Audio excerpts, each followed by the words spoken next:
let's get things started. Possibly. Let me know if you guys can hear me okay.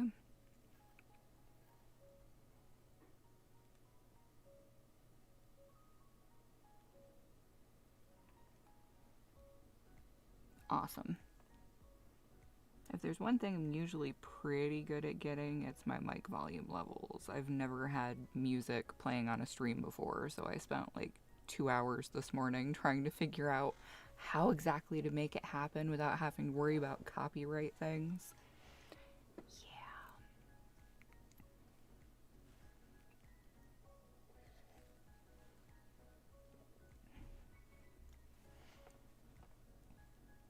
So, how is everybody doing today?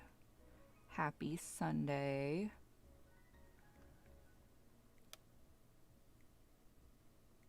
I'm trying to take the day to take care of myself because that is something I am categorically catastrophic at.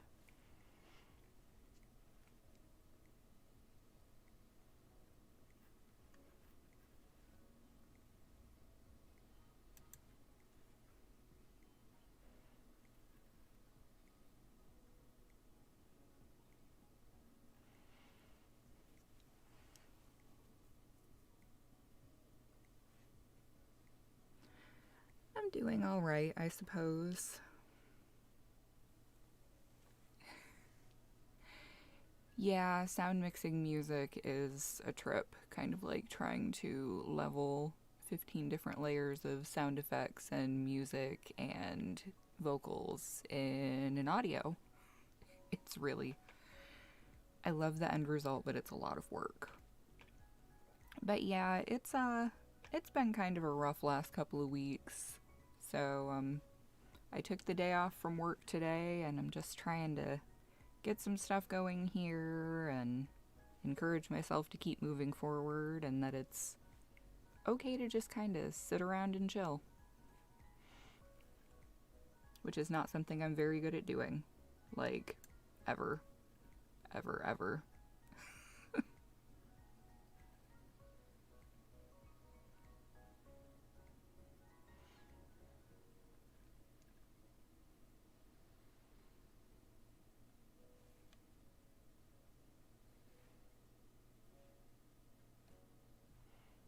And I am still drinking coffee because it's only 2 o'clock in the afternoon, so if you hear slurping noises, it's coffee. And probably water once I'm done with this cup of coffee, or I'll never go to sleep tonight.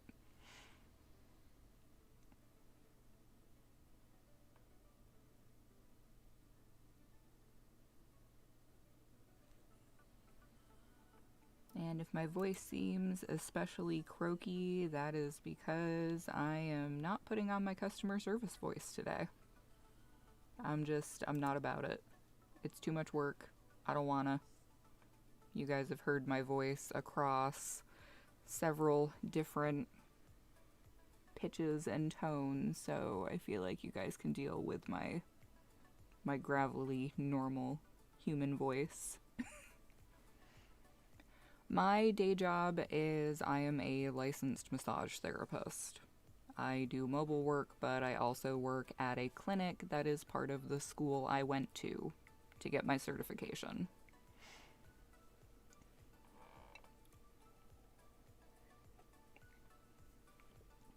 And yes, an actual therapeutic massage giver, not the other sort that I've been having issues with more and more mobile customers asking for lately. Must be something in the air that's making people stupid.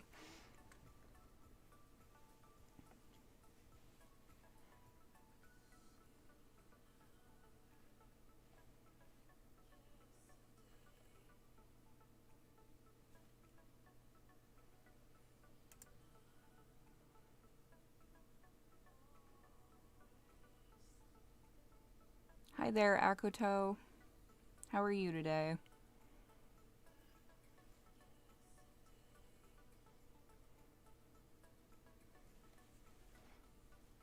I mean, you could totally punch him for me if you wanted to.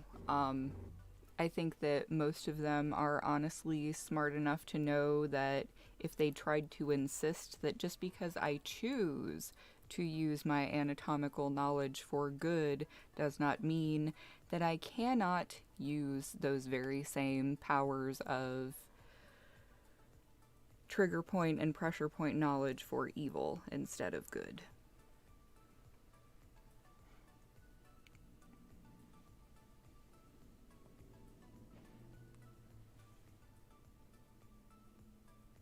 And there are two loud background sounds that you will quite possibly hear, that being dorks racing up and down the road outside of my apartment building and potentially planes flying overhead.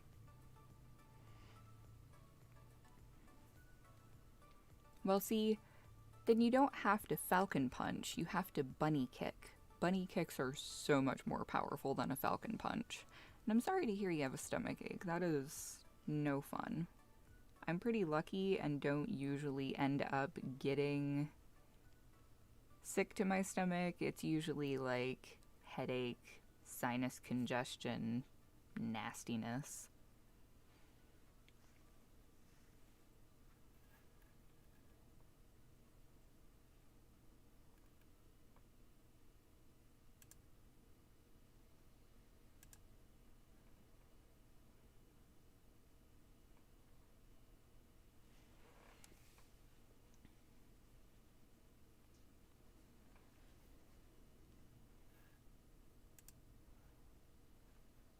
And because I am a list person, I actually have a list of interview style questions and a few things that I'm probably going to read to fill up some time. So, gonna give it a few more minutes here and see if other people roll in, and then go from there with some of the planned content. Kinda, sorta planned. Halfway ish. Oh, that's no fun.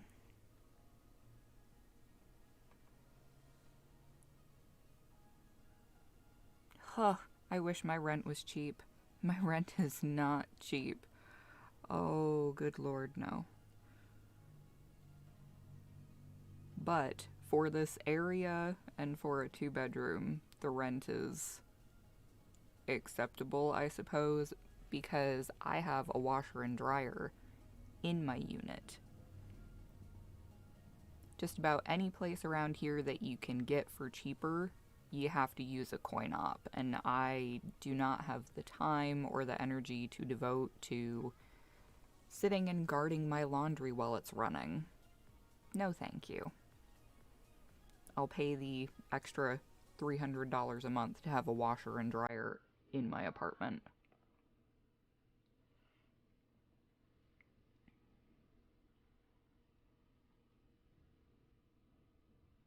Yeesh, that sounds messy.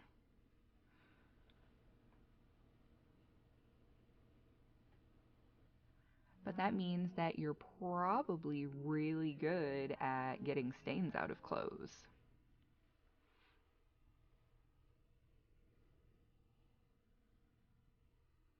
Theoretically, anyway.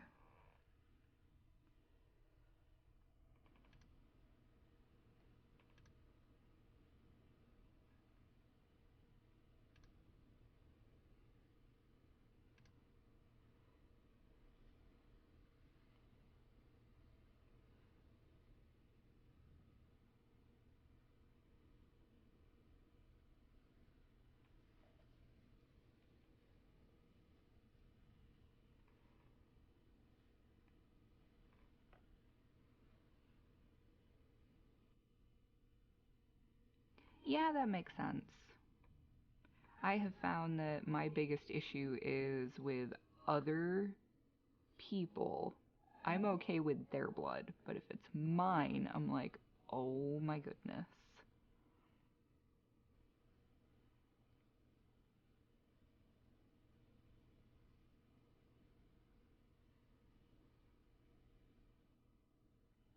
Oh, it's nice that you have a little fenced off area that's your own.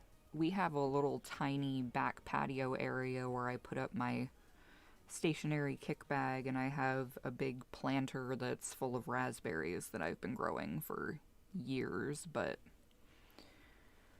don't really have a lot of room for anything else, and we'll see how it goes with, hopefully, the neighbors not stealing my berries when they start to grow.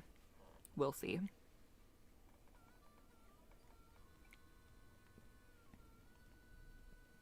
Right now, the only thing that I have is raspberries. At the last place I lived, when I was living with my boyfriend at the time, I also did like cucumbers and squash, and there were wild blackberries, and I had a bunch of roses.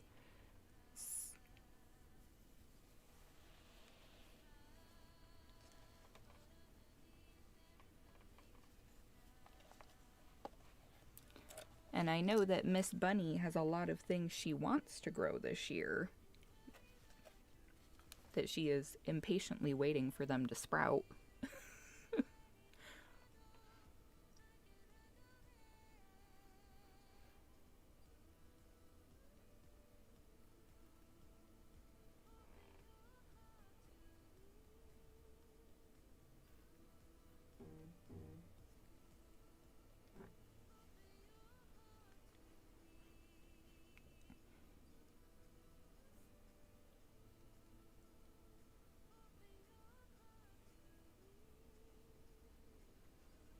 Yeah, when you're not home to babysit all of your plants all of the time, it's better to go with things that don't need quite so much attention.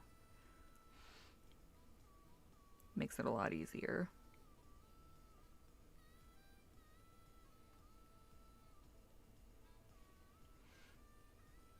I'm actually looking at what sorts of plants I might be able to put in my apartment.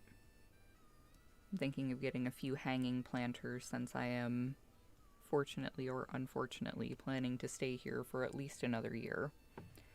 We'll see how that goes.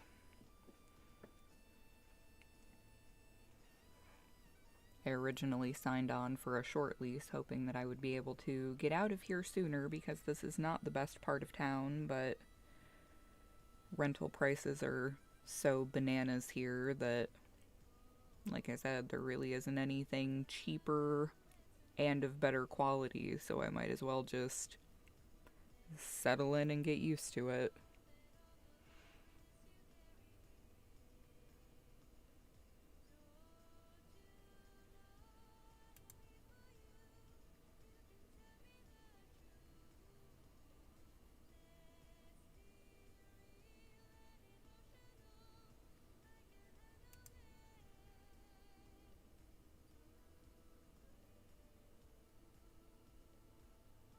And this is a totally random playlist, so if something is really weird, I do not take responsibility for it.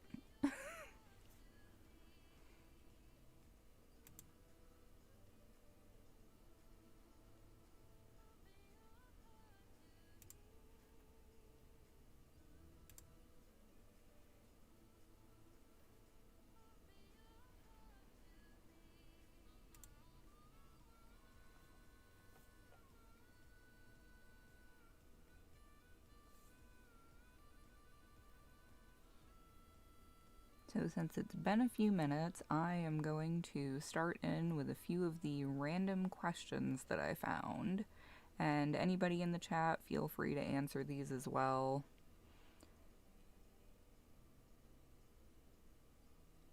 Very first one, which is kind of an in-between for me. Are you an extrovert or an introvert? I am personally a little bit of both. I prefer hanging out with small groups of people that I know really well, and I could see those people every day and I would be fine. But I am also comfortable being in public places for limited quantities of time. If I have to go people for too long, I need to be able to come back home and kind of just turtle and relax and unwind away from everything in the known universe.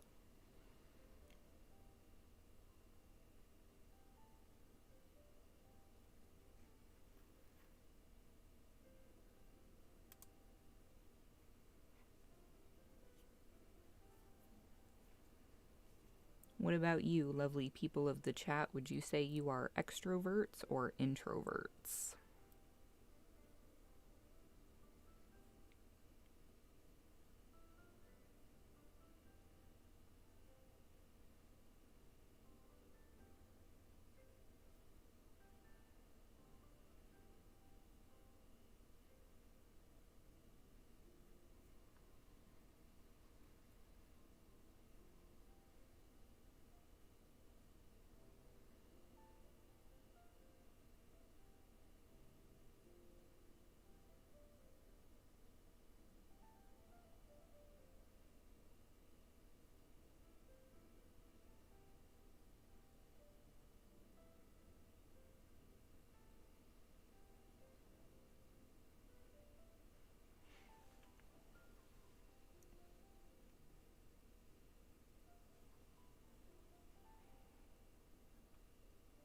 Yay, everybody else is mostly introverted too.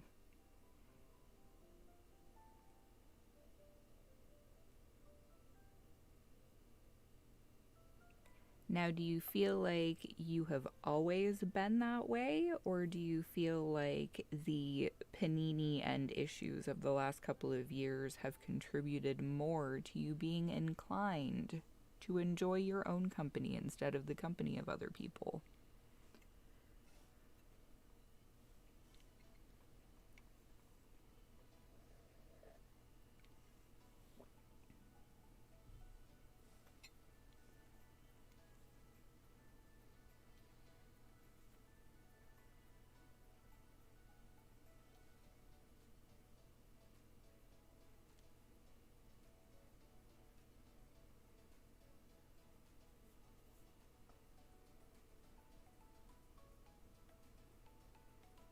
So you have a little bit of the social anxiety going on then, if you're worried that you're annoying them just with your presence.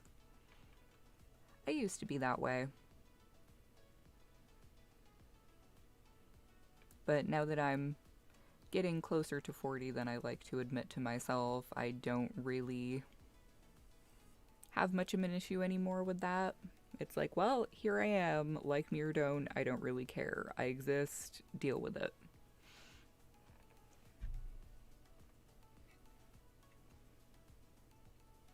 And I turned 36 this year.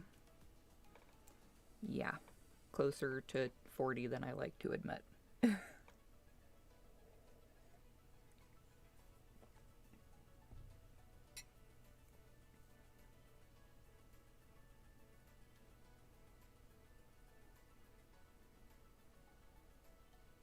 That was one thing that I will say I did kind of like about high school, because I was in the same district all the way from kindergarten up through 12th grade.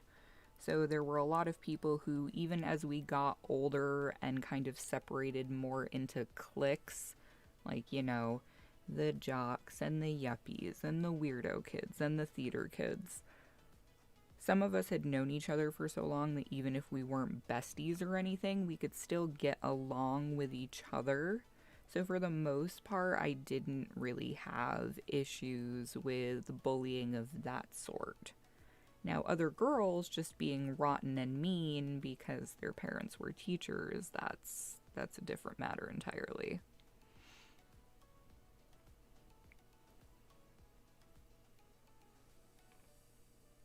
I'll bet there were more people who didn't mind your presence than you realized, because I had a lot of people post high school who were like, oh, hey, I always wanted to hang out with you more in high school because you seemed so confident in who you were, but I was just afraid.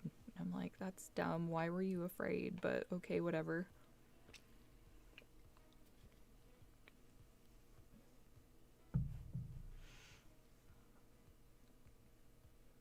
So now, because I worked in retail for over a decade and I've never really been shy, like I went up on stage at one of our high school talent shows and sang a song a cappella in front of a theater full of 1,000 people and didn't think anything of it.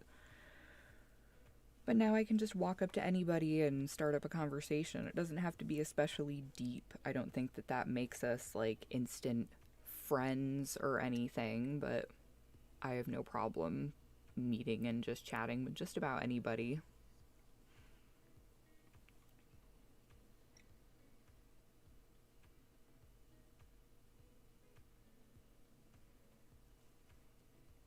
That's really cool. I'm glad that you found some people that you feel are your people. I have recently discovered a lot more people online, mostly through Twitter, people like Bunny, who I never would have found otherwise.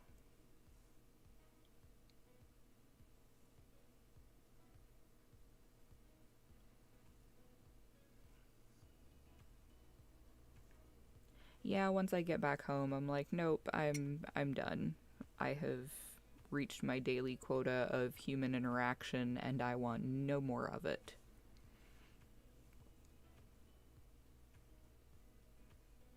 And I really need to get writing some more scripts later today now that I'm feeling a bit better and not quite so exhausted.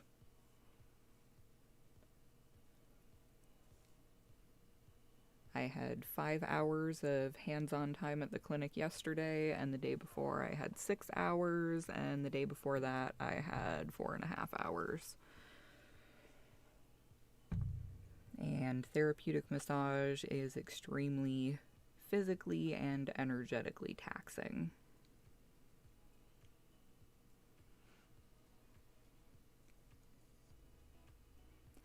Yeah, I totally feel that one. With where I'm living, with one exception of a girl I've known since we were in primary school who lives about 40 minutes away. It's weird that we ended up in the same state when we both started over on the other side of the country.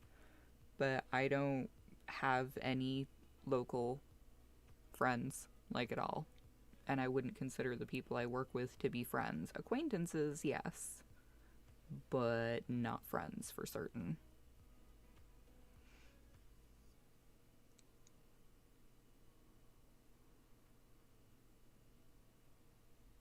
I do notice, though, when I'm starting to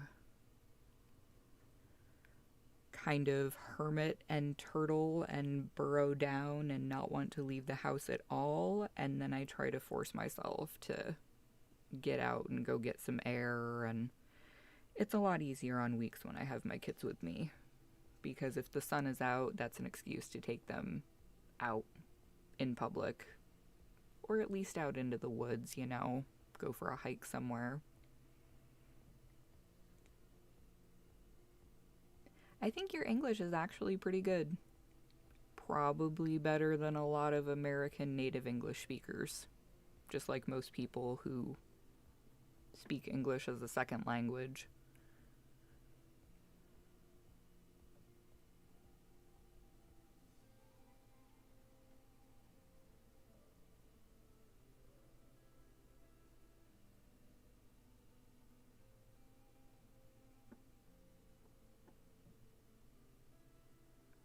Here is another question. Would you say that you are a morning person or a night person? I am definitely more nocturnal leaning.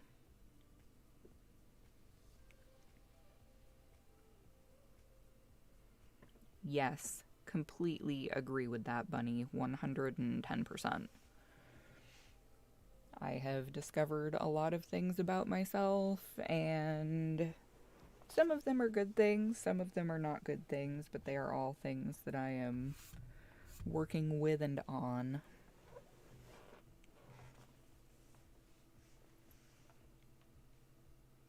Well, it's good that you take the dog out and everything. I have 2 indoor cats, so walking the dog isn't an excuse that I can use to get out of the house.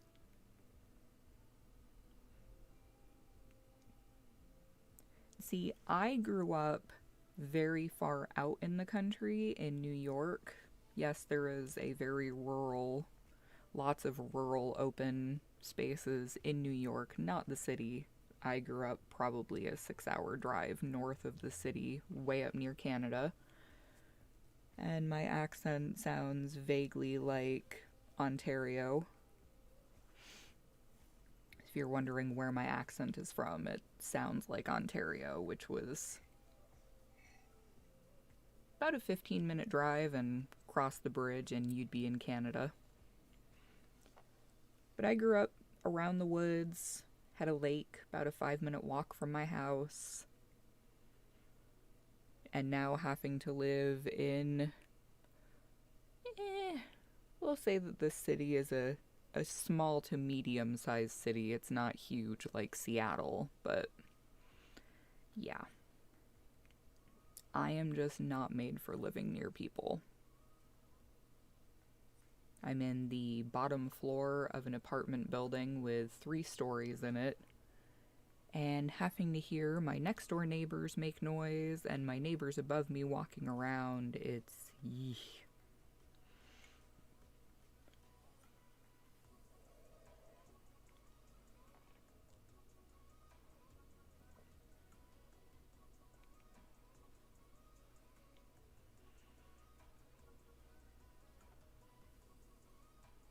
I'm also not really good at sleeping. I know that sounds like a silly thing to say, but I sleep on average maybe between 4 and 6 hours every night. Because if I try to sleep longer than that, I wake up every 15 to 20 minutes and can't go to sleep for another 10. So it's not really worth it trying to get the extra sleep, quote unquote, if it's poorer quality sleep.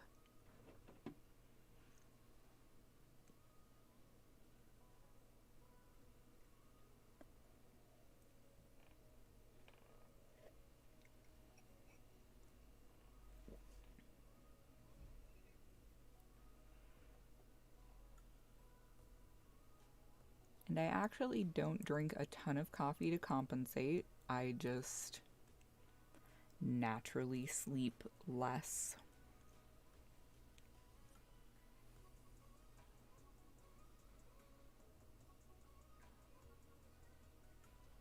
I agree. ASMR definitely helped me through a lot of things in the past 2 years, things that I didn't realize were issues. Primarily that up until I moved into this apartment in this past October, there has not been a point in the last 9 years prior to that where I have not had a live-in partner.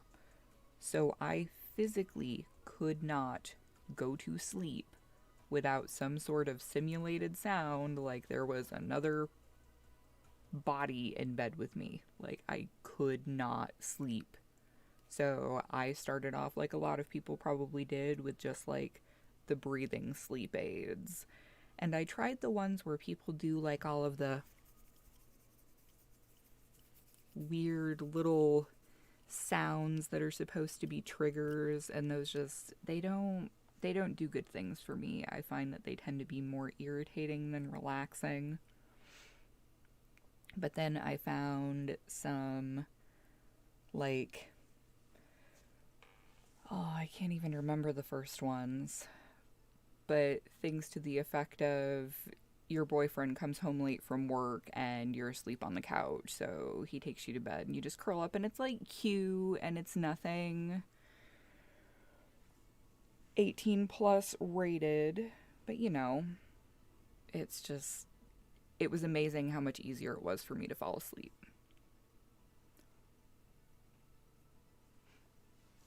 See, I have a body pillow with the anime pillowcase. Actually, I have 2 of them. 2 different ones. Oh. And to prove my excessive otaku-ness further, they are fan art of Pro Hero, meaning adult, Red Riot, and Pro Hero Dynamite, because I'm just that big of a dork. I really like My Hero Academia. It's a thing. It's fine. So no, it's not like their 15-year-old selves.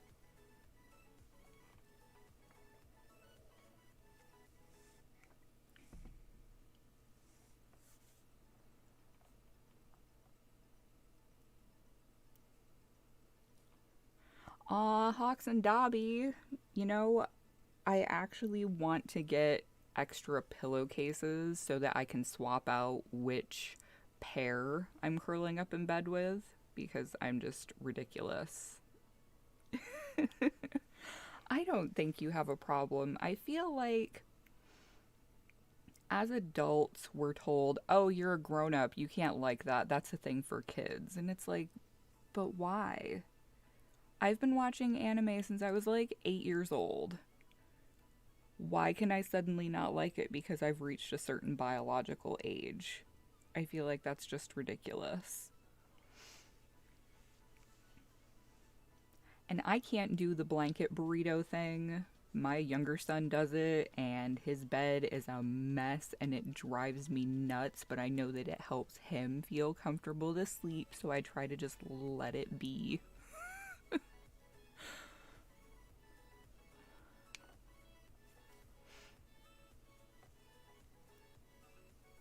I told myself that the body pillowcases were things that I was gonna get myself when I moved out on my own because I have not lived on my own for, like I said, almost a decade. So getting an apartment was kind of a big deal. And I was like, you know what? I'm gonna get two husbando body pillow covers and body pillows, and I'm gonna sleep with both of them at the same time because my little poly heart is happy with that. And half of the people I went to high school with are like, no balls, you won't do it. So I took a picture with both of the body pillows next to each other and posted it on my Facebook wall. And they're like, what? You really did? I'm like, I told you. I don't say I'm going to do something if I don't intend to do it.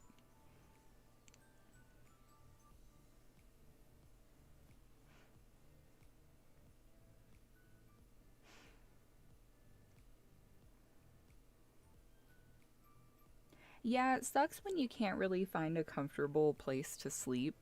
I know that I kind of vacillate between occasionally I'll sleep on the couch, sometimes I'll sleep in my bed. I actually have a loft bed now so that I can make the area beneath it into more of a sound booth so that I can hang like the heavier moving blankets to block exterior sounds. Right now I'm at my desk in the living room, so I don't know how much interference is going on. Hopefully not too much, but yeah.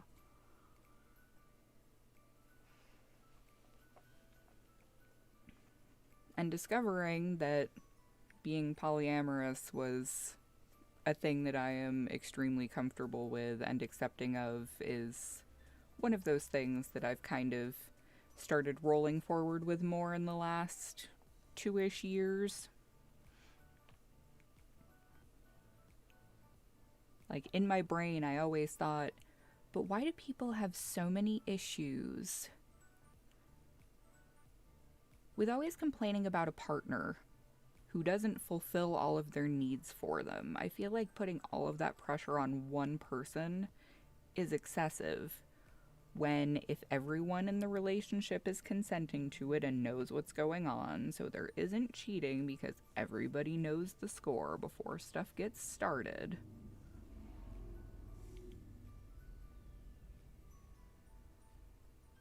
Then why can't you have like different people fulfill different needs for you instead of resenting your one partner for not ticking every single box? You know? And besides, honestly, I want to have a big house someday. I'm not going to be able to afford a mortgage payment without multiple people. Monogamy in this economy? Come on, let's get real.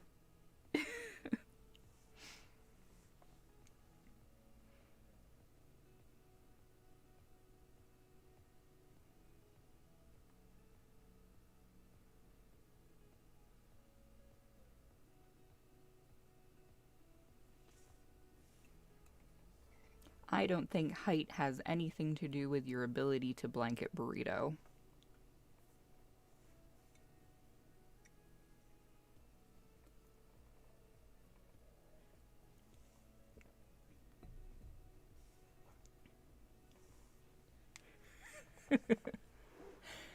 And yes, feel free to spread that around wherever you feel it's necessary, because I think that it's fitting.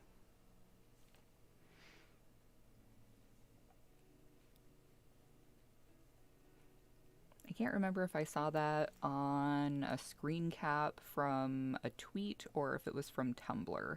Probably Tumblr. That kind of has chaotic Tumblr energy to it, doesn't it?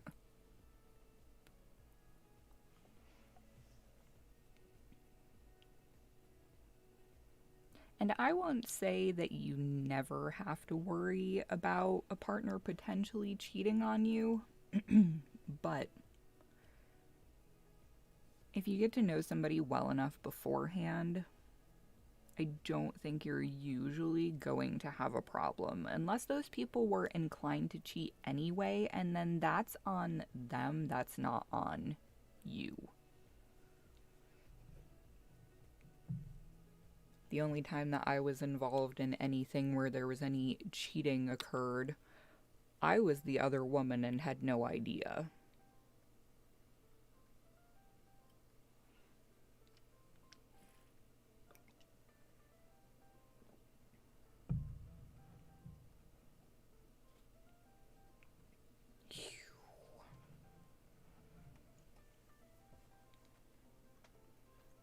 That sounds like a good reason to not get married. I don't know if I would ever want to get married again, honestly.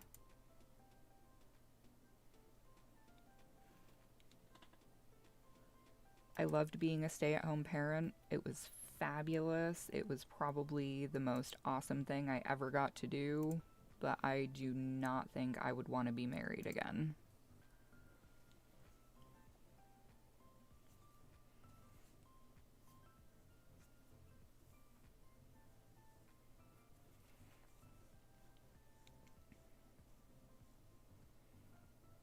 Yeah, I made the mistake of giving up my financial independence to be a stay-at-home parent. That didn't go well.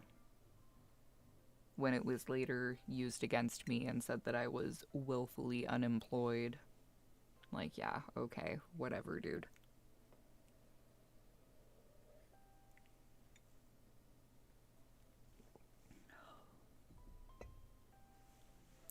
That kind of makes me wish that I would have moved to France.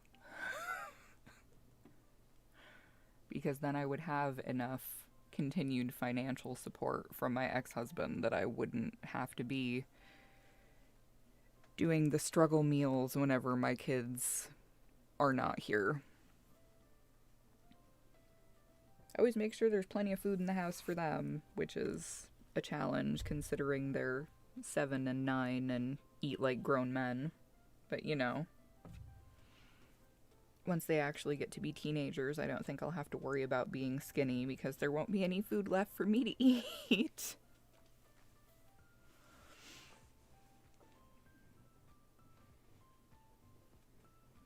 Healthcare. That's a joke here. Luckily, though, knock on wood, I'm pretty healthy and tend to stay that way. Usually only get sick maybe once a year. So when I do get sick, it's always so bad. You know, that is a true statement. Kids, well, I don't know. See, my ex-husband is, well, he'll be 40 this year, and he still eats like a teenager. I'm so glad I don't have to worry about cooking for him anymore. And I figured that my male children were going to inherit his appetite and metabolism. And so far, they definitely have.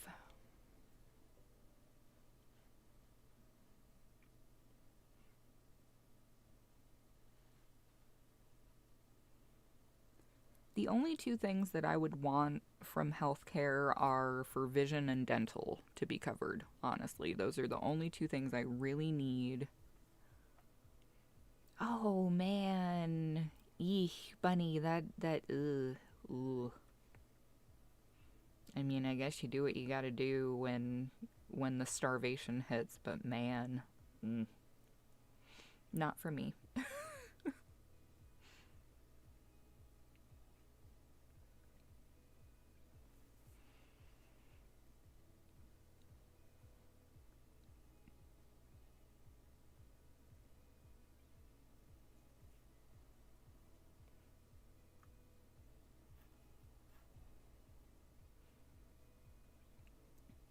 Wow, has this really been running for 40 minutes already?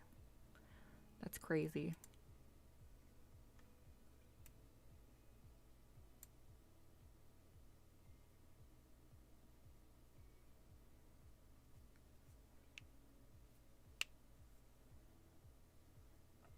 I guess when I had growth spurts, I always just had the major catastrophic apocalyptic muscle aches. My last growth spurt was somewhere between junior and senior year of high school, and I grew 3 inches taller in one summer. It felt like my calves and my shins were on fire, like someone just grabbed my knees and my ankles and yanked, and I got taller overnight. It was bad.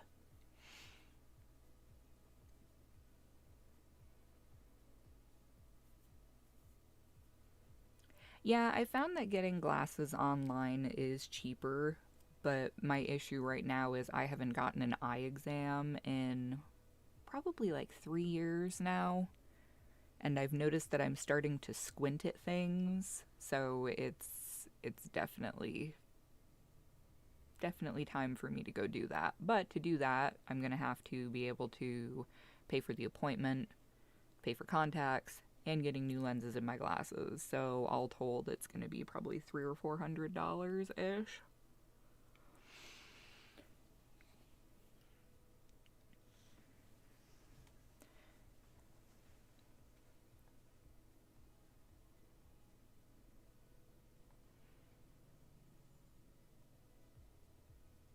I've been having a mindless eating issue the past few months.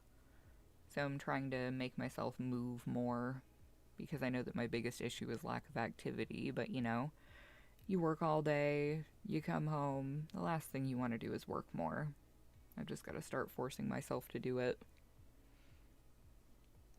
I know this sounds horrible to say, but the closer I get to 40, the less I want to look like I'm 40. And when I see other moms my age, I'm just like, they almost look old enough to be my mother, and I don't want to look like that. Not saying necessarily that I want to be a hot mom forever, but I'm only 36. I don't think I should look like I'm 56, you know?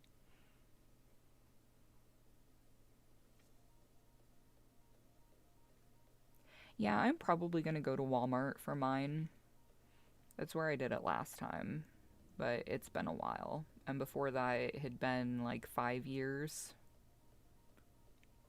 since I had gone. I tend to just buy my contacts in bulk and wear them until I run out of them and then go, I guess I can wear my glasses for about a month, and then I get tired of it and then I go get a new prescription.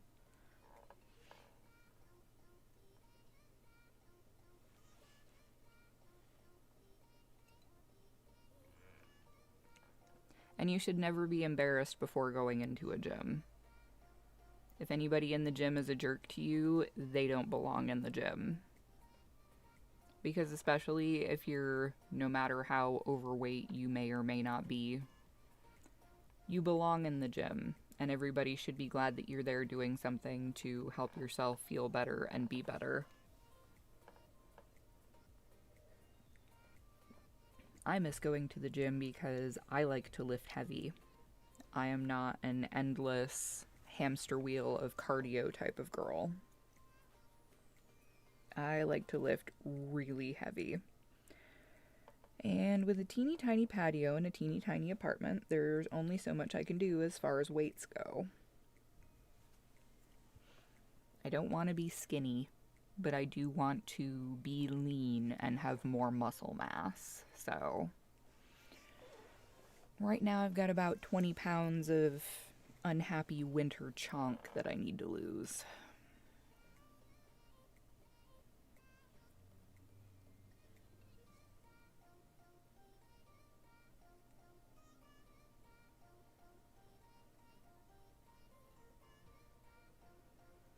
Ooh, that's a weird law.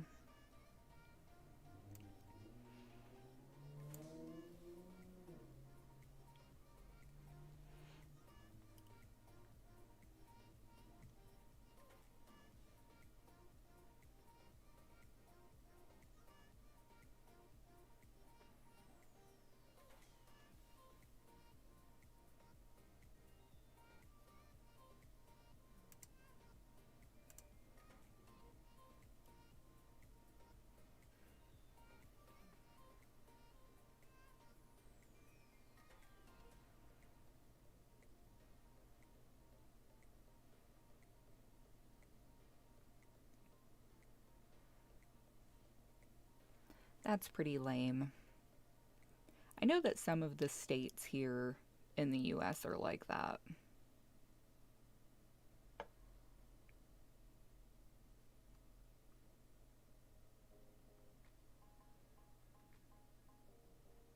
But coming from New York State,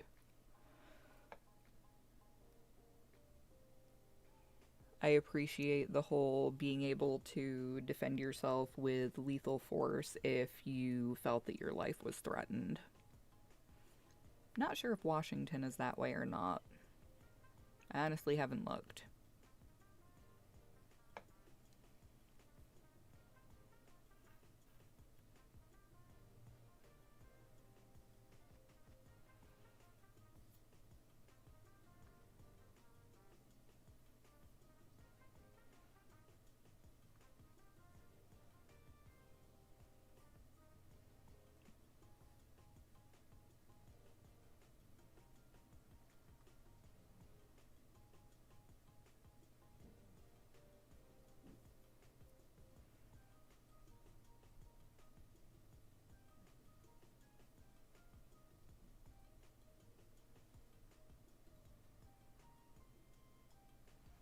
Here's another good question. Do you like your name? I like my channel name, my actual name, which is Randy, which is not short for anything. It is just simply Randy with an I, not a Y. I haven't decided. One of the most ridiculous things about it is working in massage as I do. Some people have a gender preference for their therapists, especially people who have been in any kind of abuse situation. Some women will not have a male therapist. Some men only want female therapists, etc., etc. With my name being kind of sort of gender neutral, I have on at least 4 separate occasions had people call the clinic asking if I was male or female before they made an appointment with me. And all through school, I always had my teachers expecting me to be male rather than female. Like, oh, we thought you were going to be a boy. Nope. I'm still just me. I am indeed a female.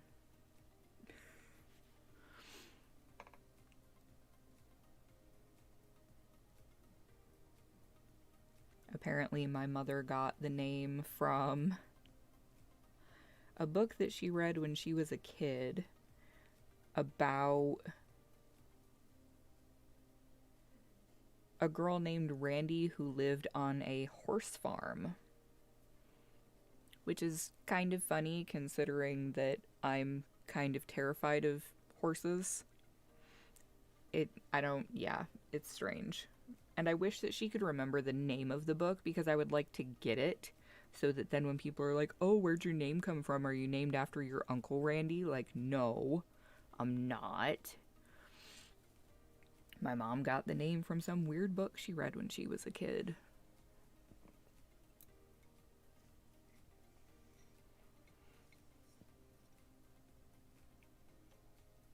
I'm jealous, Bunny. My name is just strange.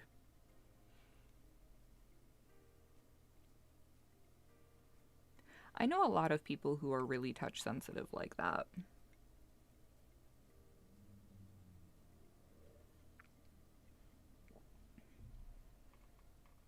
I personally can't imagine being that way. I am very much a creature that needs physical affection, so I can't imagine being like that. But I understand that that's how some people are.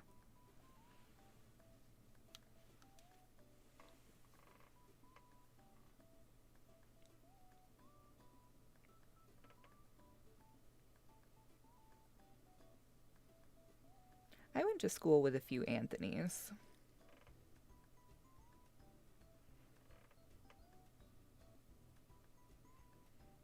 But they all went by something other than Anthony. One of them went by Ant, several of them went by Tony. A few of them were in the same class, so they would just go by their last name. That way, when somebody was speaking to them, they wouldn't all answer at the same time, not knowing who was being spoken to.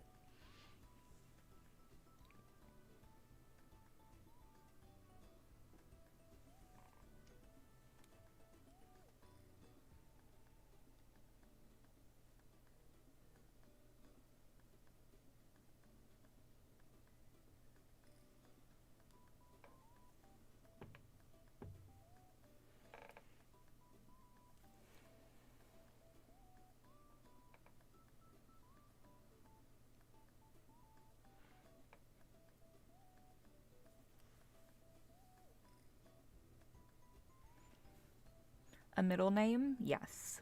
It is fairly common here. But for whatever reason, a lot of people don't like divulging their middle names. I'm not quite sure why. I feel like, at least where I grew up, like if your parents called for you and didn't just use your first name but also your middle name or your second name, then you knew that you were in a deep heap of trouble and you better hop to right quick.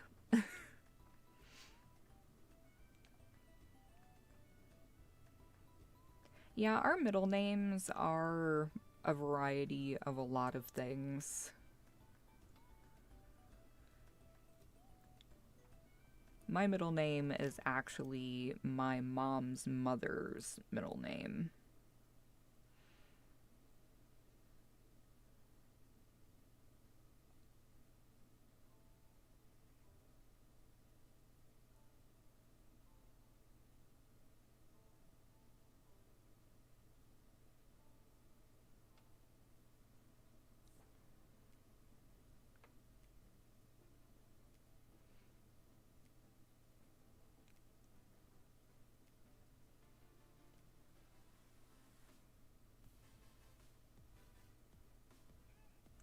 What is the strangest thing you have ever eaten?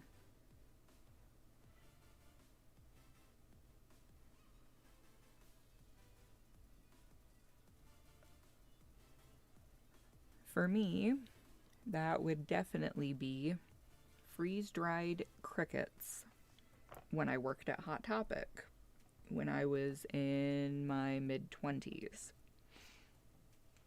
It was something that we had gotten in, and we had a whole box of them on the counter. We could not sell them at all, and our mall was near a military base, so we had a lot of soldiers come in through. And working at Hot Topic, you know how the people who work at Hot Topic dress. So myself and another female employee decided that we were going to dare some of our regulars, to eat said freeze-dried crickets. And they were like, ew, no way, that's gross. So my coworker and I were like, oh yeah, we have no problem with it. So we proceeded to split a box of them. And after that, we sold the entire case of them that weekend, just by daring soldiers that they wouldn't eat it. And if a couple of girls could do it, why couldn't these big tough guys? And then, unfortunately for us, all of the other stores in the district sent us their boxes of freeze-dried crickets because they could not sell them. If you didn't look at it, it wasn't that bad. It was just kind of crunchy, and they had flavorings on them, like cheddar powder, like chips. It was weird.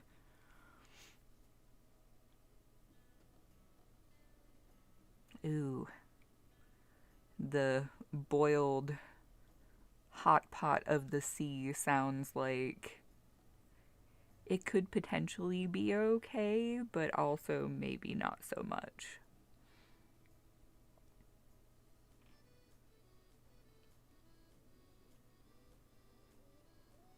Yeah, it seems like things like that would be more common to eat over in France than here. I feel like the American palate, unless you're in the deep south or in the swamp, is quite simplistic compared to a lot of places.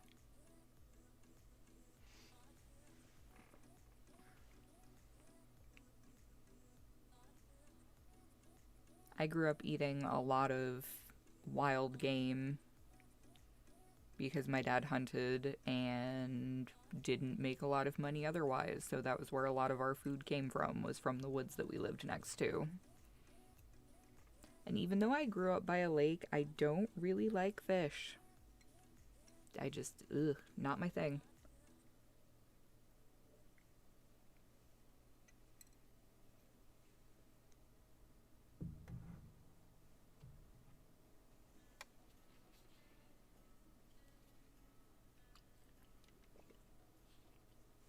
Swordfish sounds interesting.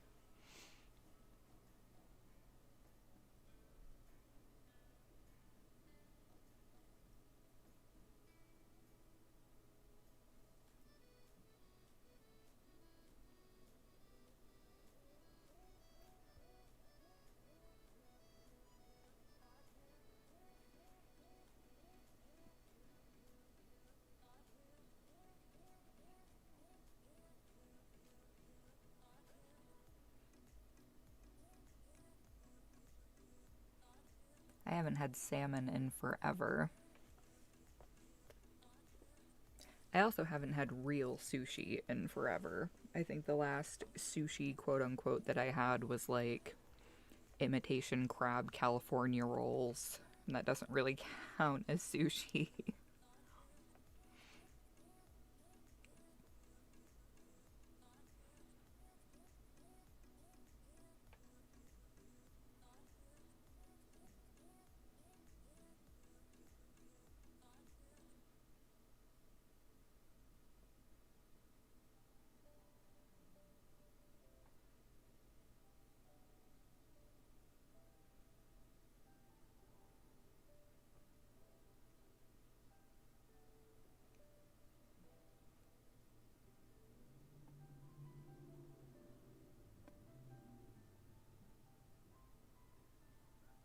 Describe yourself in 3 words. I would say that the best 3 for me would probably be driven, creative, and also protective. I've always kind of had mama bear energy even before I had kids.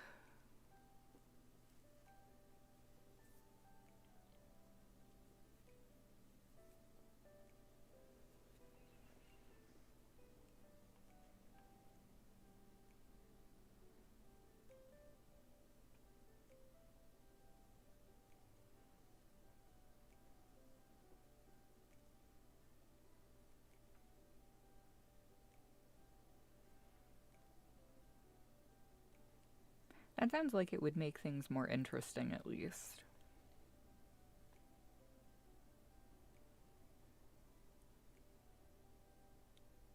The last time I went to a proper restaurant, not just like taking the kids out to get fast food one night a week, because some nights I just don't want to cook. It was this little hole in the wall place that I went to.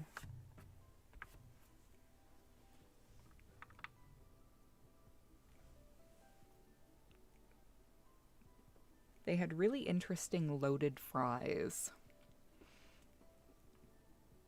Had some interesting ingredients in it. Like it had the typical, cheese and bacon that you would expect, but then it also had relish in it. I can't remember what else was in it, but it was something.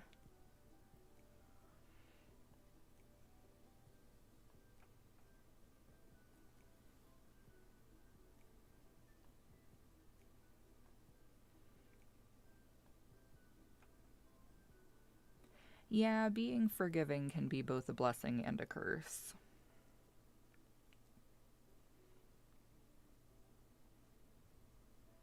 I tend to stick with the mentality of I will forgive, but I won't forget.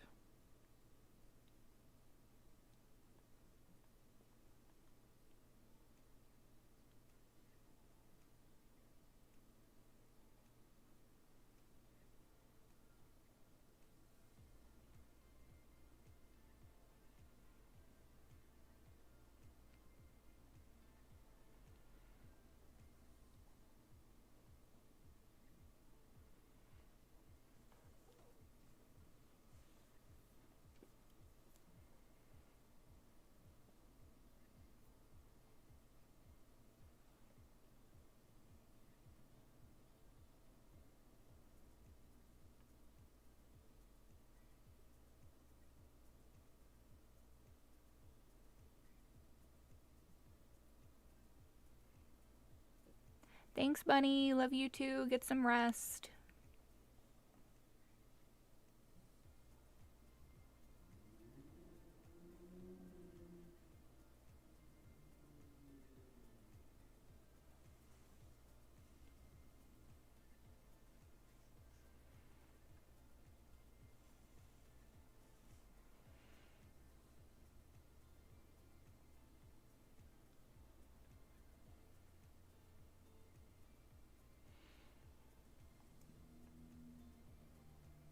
All right, I have got 2 things lined up to read, and they might seem kind of random if you don't know that this channel was originally going to be a horror narration channel. But I am very much into horror and sci-fi content, and that is why my RPs are sometimes a little bit weird. Kind of like the whole tried to bake a cake, accidentally summoned a demon thing. Which there will be a companion audio to that coming out soon that will be a similar story idea, but from the human perspective, but it's not just going to be a one-to-one, like, oh, if you were in the human shoes, or if the speaker was the human rather and you were the demon, this is how it would have gone, exactly like the other one. It's going to be a little bit different. And I've got some really cheeky, goofy dialogue that I've planned out for it, despite the fact that I haven't written any of it down yet.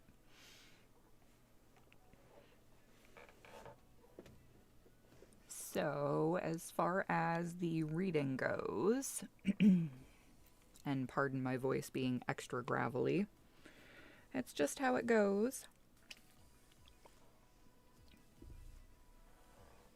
It's very frustrating whenever I try to sing because I can't make my voice be clear. It just has that constant grit to it. Unless I put on my customer service voice and bring it up like 3 octaves, and yeah. So as far as the reading goes, I have a poem I could read or a short story I could read. They are not my creations, but they are 2 of my favorites. So would you guys rather hear an epic poem or a short story?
Let's see.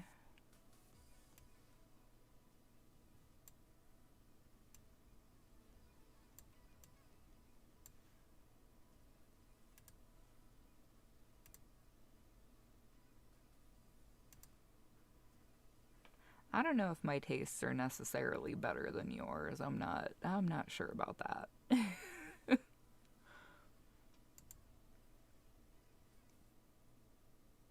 So I think we will go with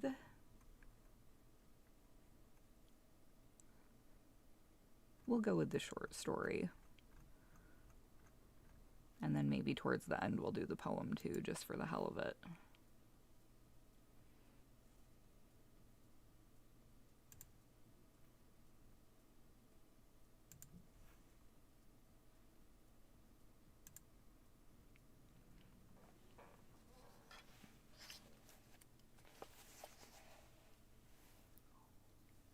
So this short story is called The Cats of Ulthar, and it is by H.P. Lovecraft.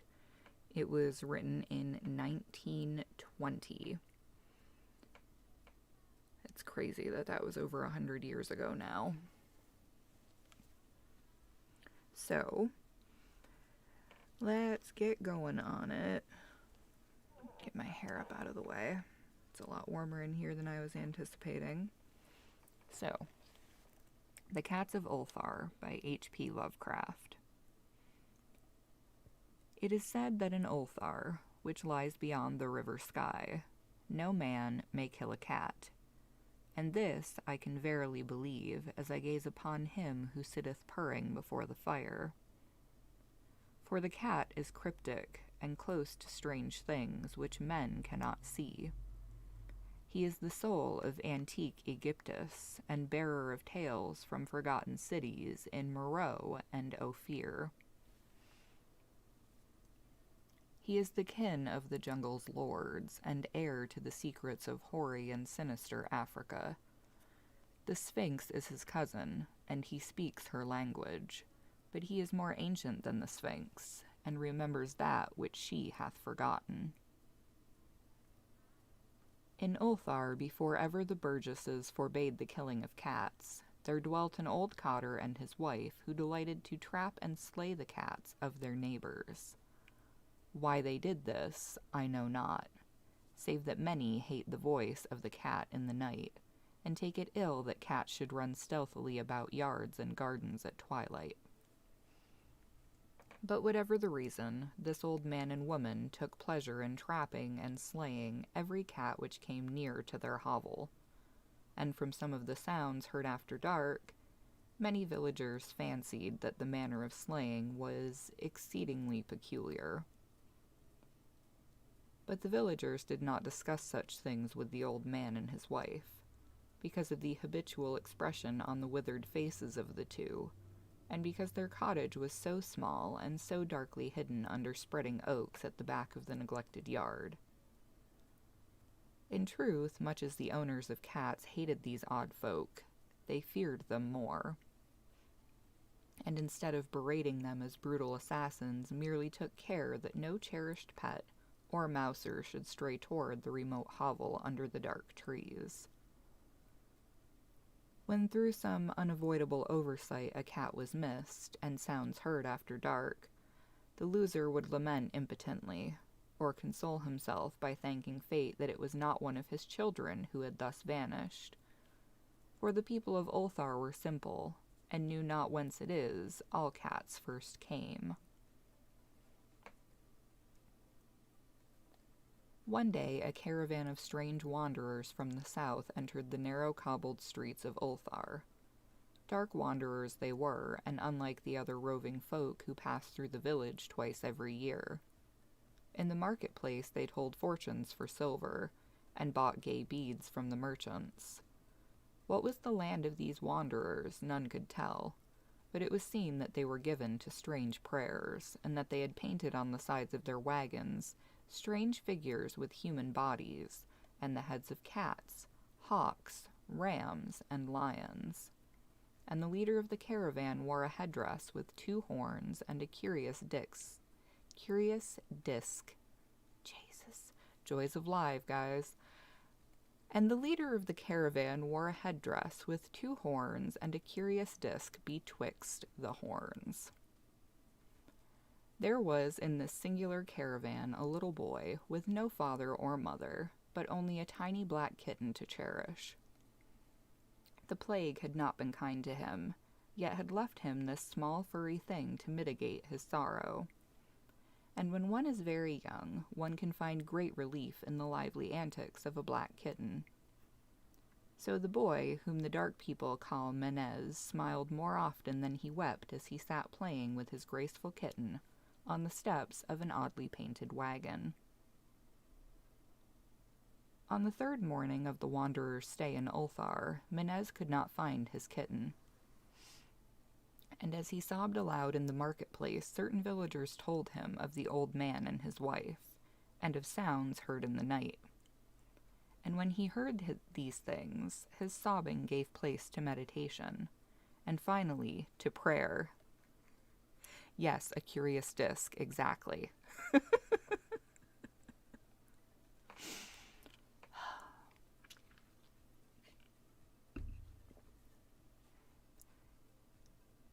He stretched out his arms toward the sun and prayed in a tongue no villager could understand, though indeed the villagers did not try very hard to understand, since their attention was mostly taken up by the sky and the odd shapes the clouds were assuming. It was very peculiar, but as the little boy uttered his petition, there seemed to form overhead the shadowy, nebulous figures of exotic things, of hybrid creatures crowned with horn-flanked discs. Nature is full of such illusions to impress the imaginative. That night the wanderers left Ulthar, and were never seen again. And the householders were troubled when they noticed that in all the village there was not a cat to be found. From each hearth the familiar cat had vanished, cats large and small, black, gray, striped, yellow, and white. Old Cranon, the burgomaster, swore that the dark folk had taken the cats away in revenge for the killing of Menez's kitten, and cursed the caravan and the little boy. But Nith, the lean notary, declared that the old cotter and his wife were more likely persons to suspect, for their hatred of cats was notorious and increasingly bold. Still, no one durst complain to the sinister couple, even when little Atal, the innkeeper's son, vowed that he had at twilight seen all the cats of Ulthar in that accursed yard under the trees, pacing very slowly and solemnly in a circle around the cottage, 2 abreast, as if in performance of some unheard-of rite of beasts. The villagers did not know how much to believe from so small a boy, and though they feared that the evil pair had charmed the cats to their death, they preferred not to chide the old cotter till they met him outside his dark and repellent yard. So Ulthar went to sleep in vain anger, and when the people awakened at dawn, behold, every cat was back at his accustomed hearth, large and small, black, gray, striped, yellow, and white. None was missing. Very sleek and fat did the cats appear, and sonorous with purring content. The citizens talked with one another of the affair, and marveled not a little. Old Cronon again insisted that it was the dark folk who had taken them, since cats did not return alive from the cottage of the ancient man and his wife. But all agreed on one thing, that the refusal of all the cats to eat their portion of meat or drink their saucers of milk was exceedingly curious. And for 2 whole days the sleek, lazy cats of Ulthar would touch no food, but only doze by the fire, or in the sun. It was fully a week before the villagers noticed that no lights were appearing at dusk in the windows of the cottage under the trees. Then the lean Nith remarked that no one had seen the old man or his wife since the night the cats were away. In another week, the burgomaster decided to overcome his fears and call at the strangely silent dwelling as a matter of duty, though in so doing he was careful to take with him Shang the blacksmith and Thul the cutter of stone as witnesses. And when they had broken down the frail door, they found only this: 2 cleanly picked human skeletons on the earthen floor, and a number of singular beetles crawling in the shadowy corners. There was subsequently much talk among the burgesses of Ulthar. Zath, the coroner, disputed at length with Nith, the lean notary, and Cronon and Shang and Thul were overwhelmed with questions. Even little Atal, the innkeeper's son, was closely questioned and given a sweetmeat as reward. They talked of the old cotter and his wife, of the caravan of dark wanderers, of small Menez and his black kitten, of the prayer of Menez and of the sky during that prayer, of the doings of the cats on the night the caravan left, and of what was later found in the cottage under the dark trees in the repellent yard. And in the end, the burgesses passed that remarkable law which is told of by traders in Hatheg and discussed by travelers in Nir, namely, that in Ulthar no man may kill a cat.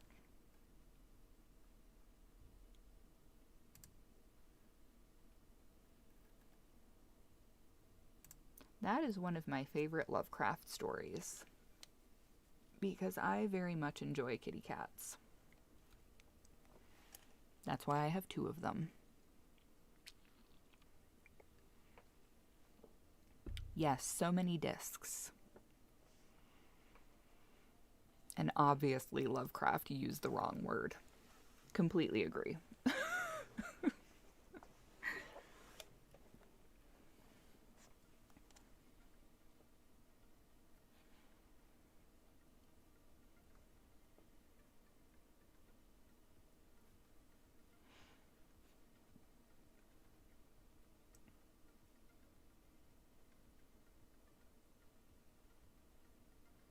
Love that I can read all of those other lengthy words present in Lovecraft because it's older fiction.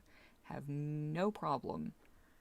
But put discs and betwixt next to each other, and apparently my brain just cannot hang.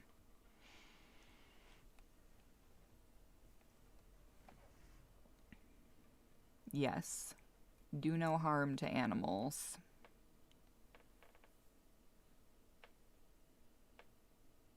I don't know. I mean, I wouldn't go out of my way to harm a person, but if a person was attempting to harm me, I probably wouldn't hesitate to defend myself.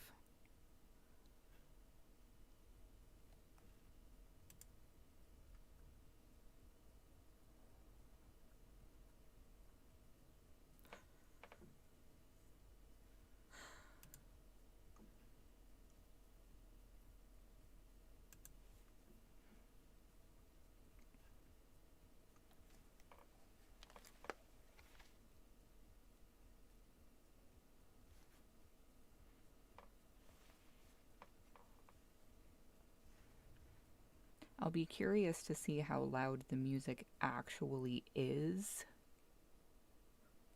when the replay comes up.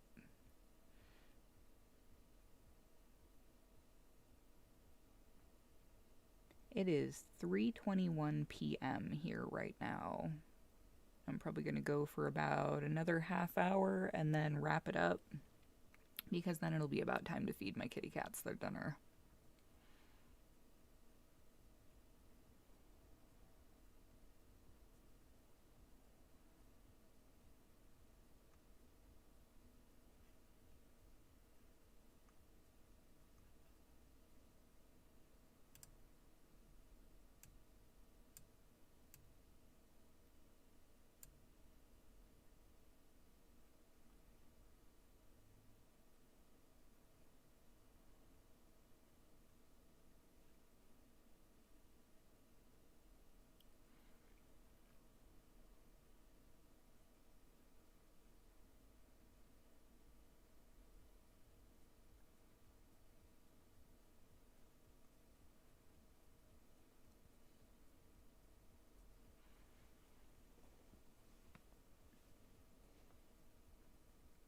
And because people are multifaceted,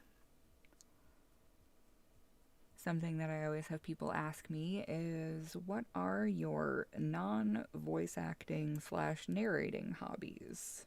And for me, those are entirely too many other things. I don't as much as I would like to anymore, but I knit, I crochet, I sew. I used to make things with polymer clay. I've done wire wrapping and jewelry making. I have a vinyl cutting machine similar to a Cricut. I do sublimation sometimes. I like to cook. I like to bake. I am very half-assedly working on teaching myself Japanese. Yeah, about a 9-hour time difference seems about right. I have some friends over in the UK, and our time difference always makes things interesting.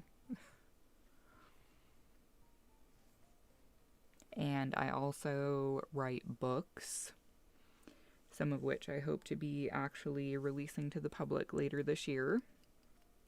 And I do write all of my scripts, because every time I think, oh, I should just find some pre-made scripts to do, I look through them and I find things that I would want to change, or I see that so many other people have done that same script that I know that the recycled content bots that nuke entire horror narration channels would probably find me through them. I don't want to have to worry about a recycled content takedown once I do finally get to the point of being monetized.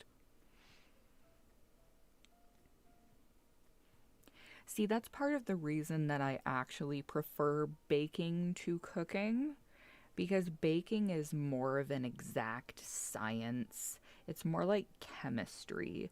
In order to get things to turn out the way that they should, you have to follow the recipe and the instructions. Baking with their pinch of this, dash of that, I'm like, quantify a pinch for me, please. I actually used to have a set of measuring spoons that included pinch and dash sized measuring spoons, because I can't, my brain doesn't work that way very well.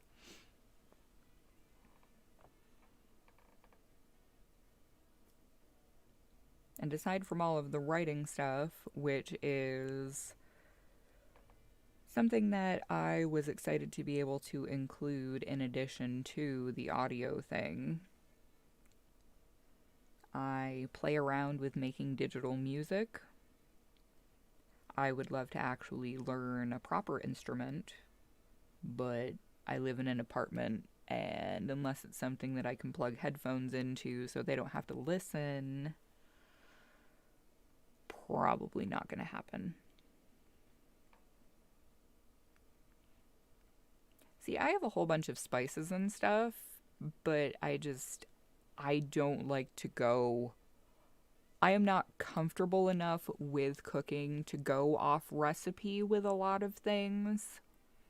With baking, despite the fact that you do have to stick within certain parameters, I'm comfortable enough with baking to get experimental with some of the recipes that I've made for forever. Cooking, I wouldn't know, because I'm always afraid that something like meat is going to be undercooked, and I'm just, yeah, no.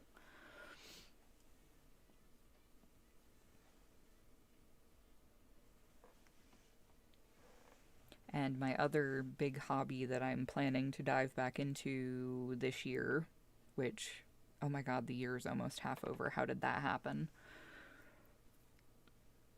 Is drawing. I am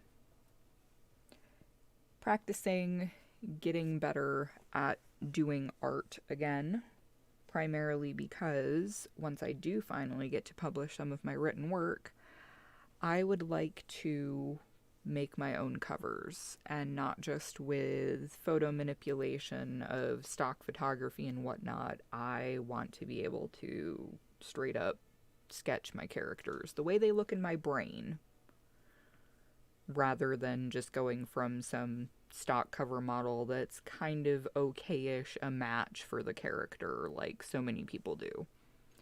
And then again, with the recycled content stuff, you'll end up seeing a lot of independent books with very, very similar covers because stock photography is kind of limited.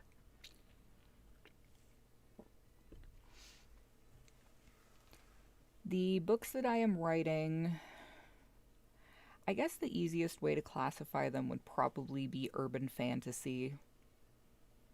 Like, they're in a modern setting, but there is magic to a degree. There are paranormal beings and entities.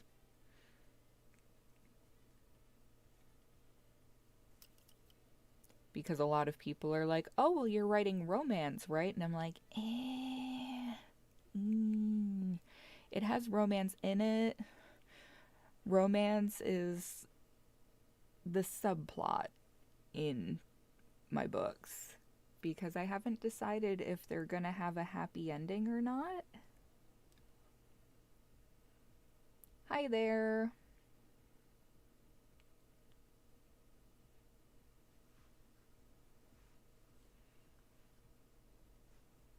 Welcome, welcome.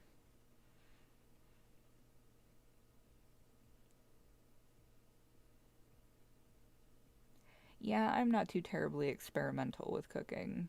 I would like to be confident enough to be more experimental with cooking, but I'm definitely not there yet.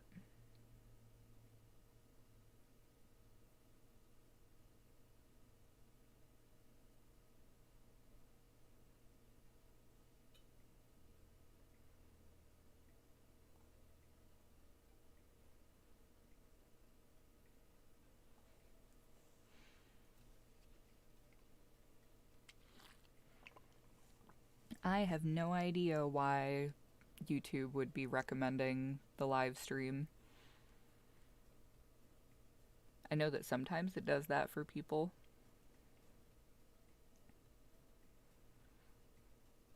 If you're into story narrations or spoken word roleplay ASMR, then you might have found a channel you'll enjoy. Aside from that, I have no idea.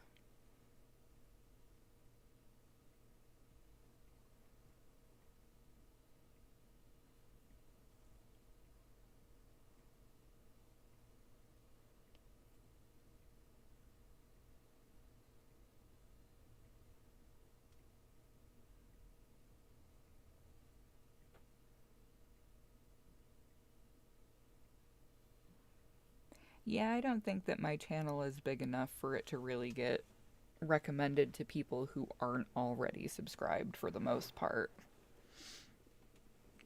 But that's what I'm working on. Getting up there. I mean, just in the past month alone, I've gotten over 200 new subscribers, so my growth plan is definitely working. I just gotta stick with it, even when the burnout from the day job kicks in. Just gotta keep going. Just keep swimming, just keep swimming.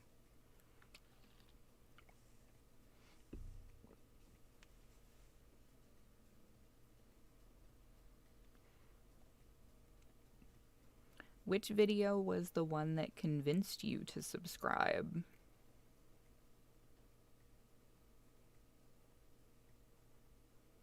Because I'm always interested as to what led people to the channel in the first place.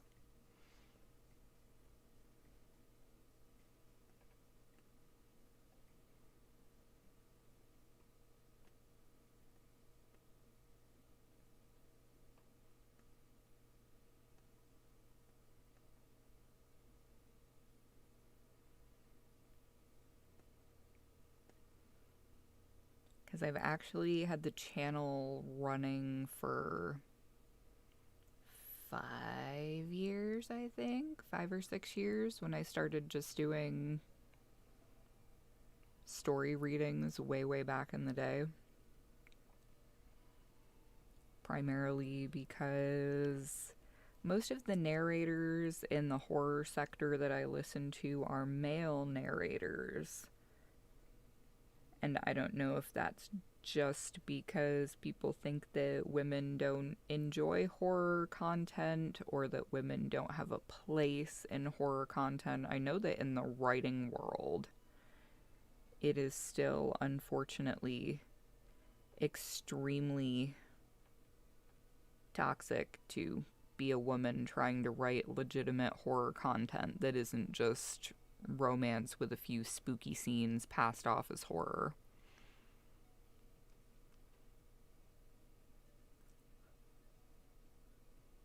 There's nothing wrong with that. That seems to be the one that brought most people here, honestly. I kind of had my first big influx of subscribers with the Tsundere Tiefling series. And then, just on a whim, I made that one. Because I'll sit down and I'm like, what is the most ridiculous, trope-riddled idea I can come up with?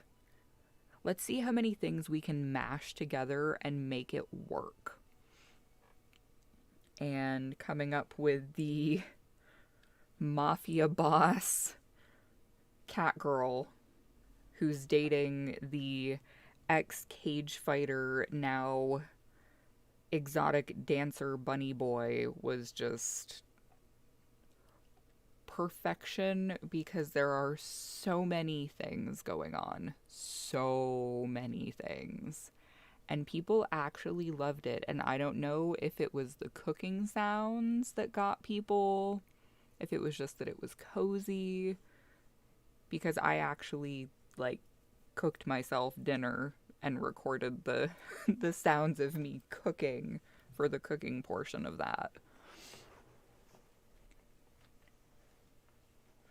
And at first I asked one of my friends who I always run stuff by, I was like, do you think that the cooking sounds go on for too long? Like, I don't know.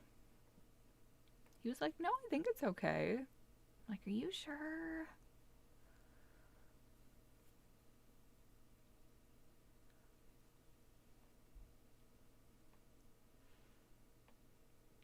I'm not out here, like, totally trying to break the mold and be like, women are better at this than men, but I feel like women should have a place in horror and heavy metal if they are so inclined. And I know that there are some female narrators who do extremely well, but for the most part, they're definitely the minority of narrators.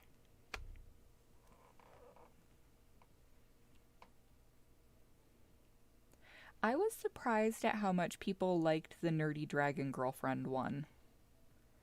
That was my first attempt at improv, and I was kind of low-key panicking the whole time.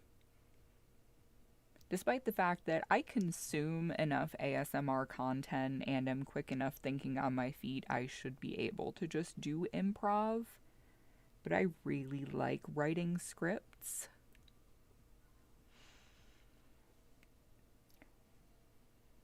My favorite actual horror movie, I would say probably the remake of I Spit on Your Grave. I think it came out in 2008 or 2009 maybe. Not the original one that came out in the 70s. I went back and watched that and that was a hot mess of something. But I really liked the remake.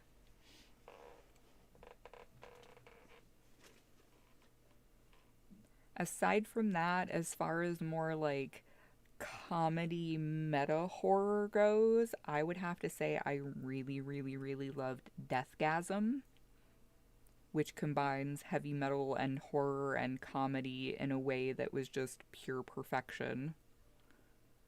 And really also like John Dies at the End, which I guess is more kind of sci-fi than horror. And actually, because of that movie, I went and started reading the book series, and I've read two of the four of them. I haven't gotten the third one yet, but I want to. The Thing was really good. I'm surprised with the influx of horrible remakes that have been going down that nobody's gone through his entire catalog of stuff and rehashed it.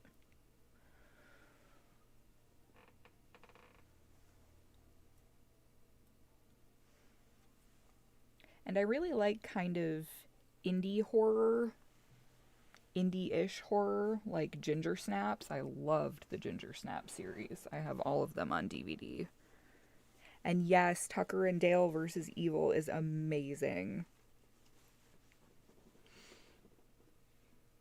I can't tell you how many times my old roommates way back before I got married and I would watch that movie. It was absolutely ridiculous and insane.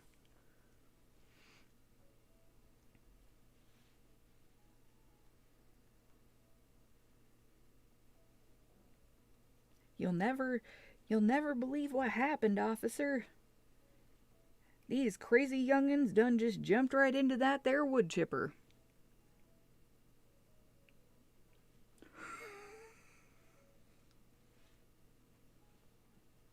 So ridiculous.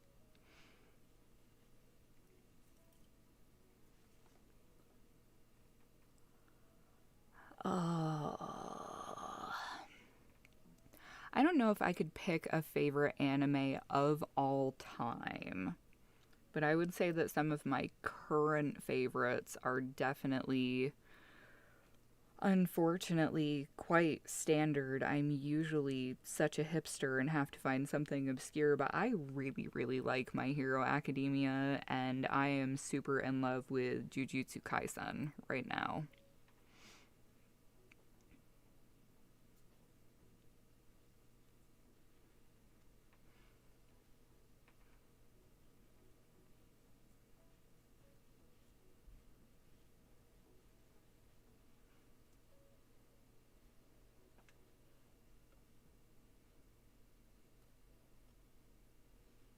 And I recently watched through Juni Taisen, which was just a 12 episode thing that was pretty short. See, I've never watched JoJo. I've had so many people tell me, "Oh, you totally should." And I'm like, "I don't know, man. It seems weird."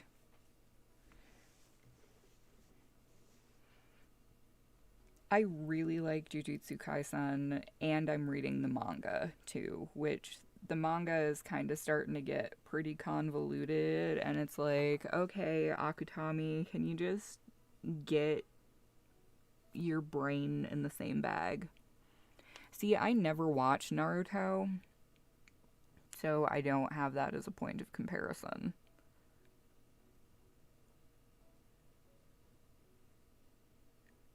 See, I grew up on all the really odd anime in the 90s, like Revolutionary Girl Utena, Those Who Hunt Elves, Midori Days, because, you should totally wake up one day and be a puppet possessing the hand of the boy you have a crush on, I guess.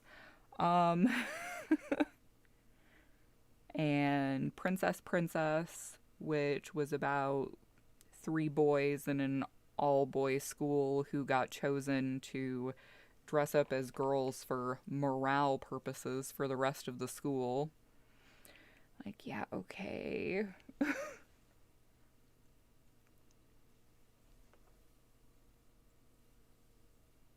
But also the oldies and goodies like Hellsing and Vampire Hunter D. Ah, oh, don't make me feel old. Don't make me feel old like that. I was born in 86, so yeah, yeah. Oh, ouch, ouch, ouch. Oh, born in 97. Yeah, it's crazy to me that people who were born in, oh my lord, the year I graduated from high school will be turning 18 this year if they're not already 18. That's painful right there. That hurts.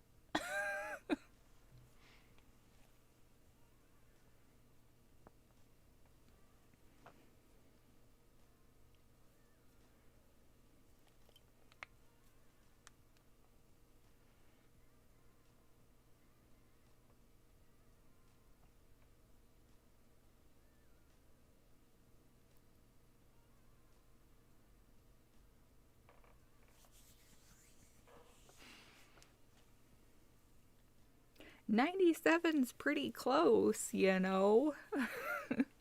It's not that far off.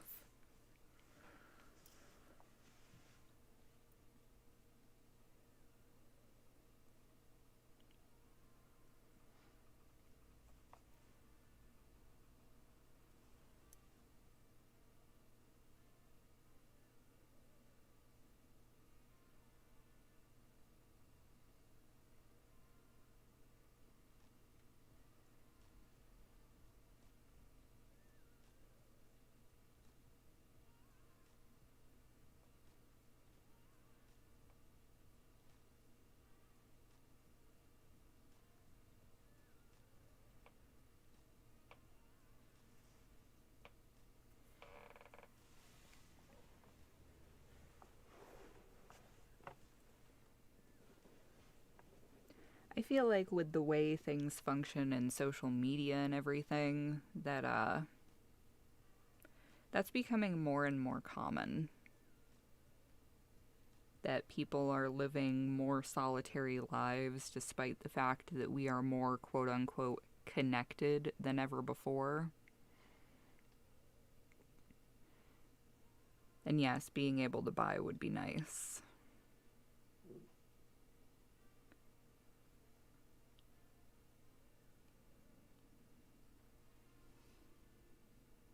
Because rent is insane. I'm hoping within the next 4 or 5 years to be moving back to the East Coast, where living is still quite expensive, but not nearly as expensive as here on the West Coast.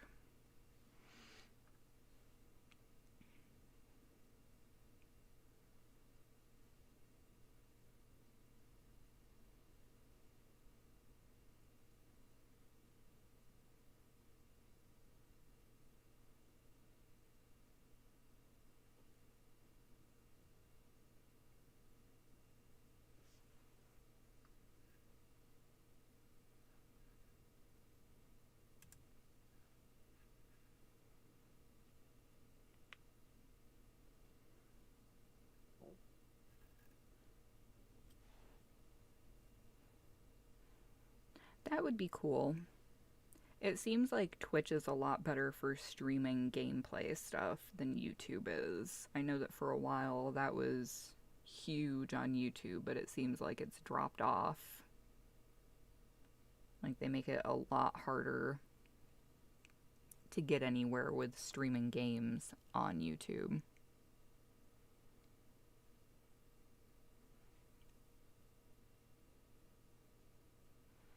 Yeah, it doesn't hurt. You never know. And even if it's something where you don't end up making money from it, you might still meet some people that way. That's really the whole reason I got started on YouTube with my other channel in the first place, was seeking a community, because I just didn't have anybody in person that I could connect with about pretty much anything. Still honestly don't. But now I have two very different audiences of people that I can connect with here through this channel and also my other one.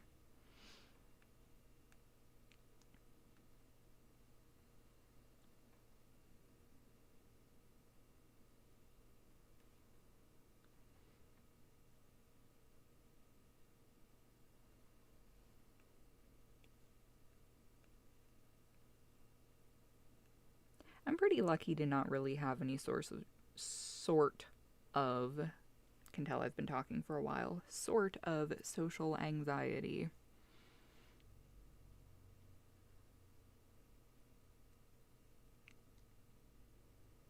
It'll definitely do that for you if you get comfortable enough doing it. I know that some people absolutely love it. Some people dislike it. Some people just talk and prefer not to go actually on screen and show their faces. So I feel like there's a place for pretty much every sort of personality.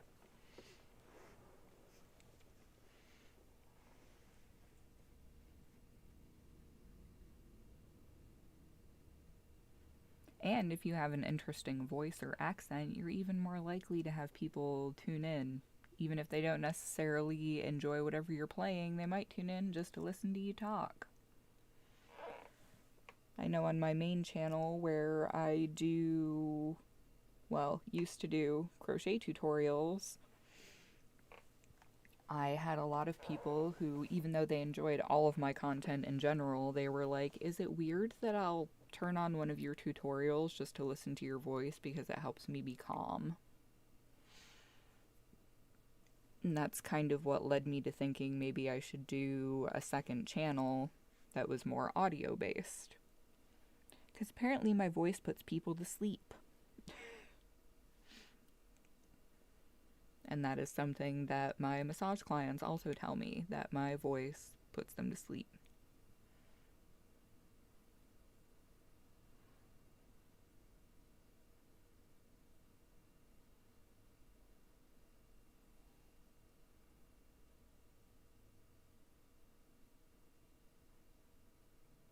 Yeah, I'm not sure what that is. It sounds interesting, though.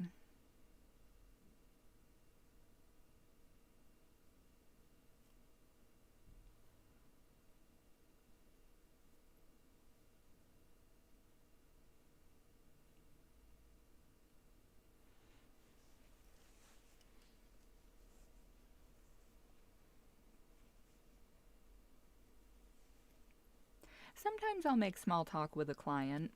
Some clients, they will get on the table and they put a lot more emphasis on me being a therapist than me being a massage therapist, and they will verbally unload anything and everything that has been on their brain for the past several decades over the course of however long their session is. And other people, mostly just it's a pressure comfort check in within the first 5 to 10 minutes, and then after that, they won't make a peep.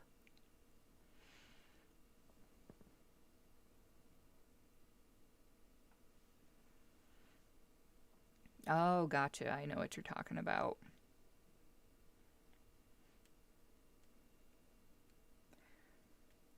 It's all about being adaptable. Well, it is getting late there. I mean, yeah.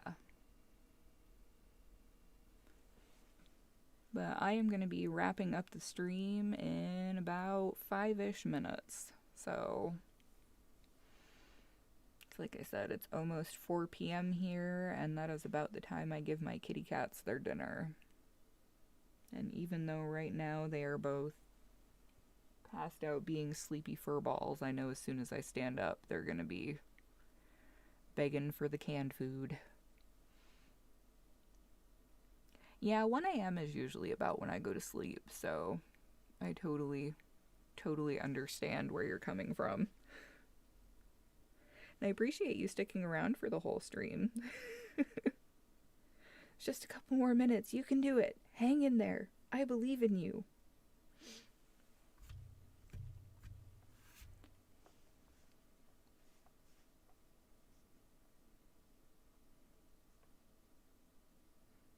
And yeah, if you're more comfortable streaming in French to start with, I think that makes the most sense.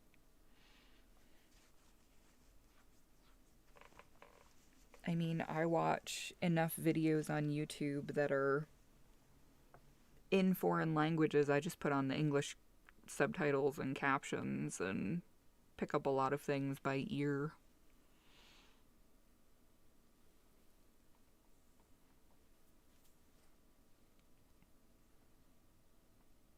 Yeah, I'm glad you popped in to hang out.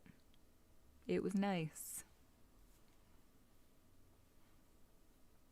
Nice to have people to talk to other than just calling my mom or my dad, because that's what I usually do on the weekends.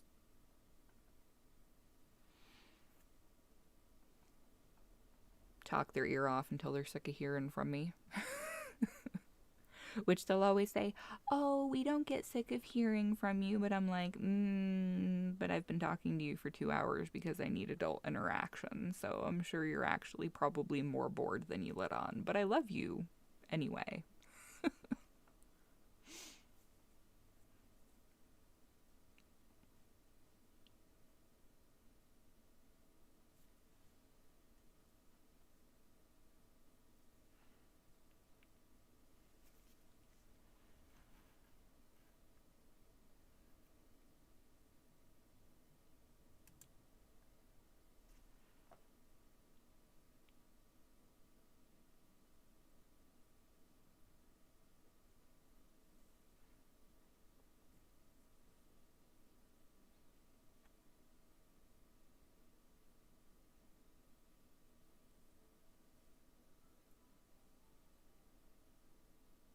I do the same thing.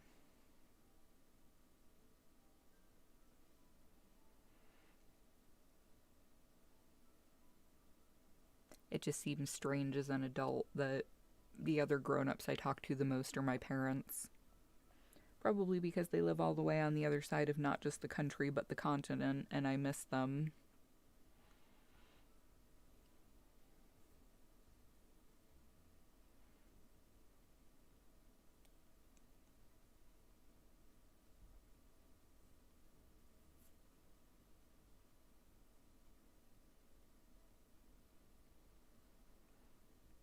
We are in the last minute now, to the point where I've almost been streaming for 2 hours. So I wanted to say thank you to everybody who came out and hung out. I appreciate you. If you are interested and you are the sort of person who goes on places like Twitter, which is where you can usually find all sorts of other information about what I'm planning and what I'm doing, and occasionally just random shit posting, then you can come follow me on Twitter. There is the link for that. If there's anybody here who isn't already subscribed, don't forget to subscribe to the channel. And I hope that you all have an awesome rest of your weekend, if there's anything of it left. And I hope that you have an awesome week. So thank you so much, everybody, for coming out. And I will catch you guys all again sometime soon. And there should be a regular video dropping later this evening. So again, thank you so much, everybody, for checking it out. And I will catch you guys again soon. Bye, guys.